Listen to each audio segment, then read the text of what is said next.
Welcome to this video. In today's tutorial, I'll show you how to hide your last seen and online status on WhatsApp.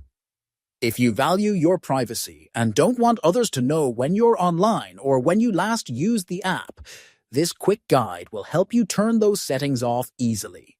First, open your WhatsApp application. Tap the three dots in the top right corner, then tap Settings. In the Settings menu, tap on Privacy. Now, tap on Last Seen and Online. Under Who can see my last seen, select Nobody. This will prevent everyone from seeing your last seen time. Now look at the option called Who can see when I'm online. Select Same as a last seen. This means since you chose Nobody before, no one will see you online either. That's it. Now no one can see your last seen or your online status on WhatsApp.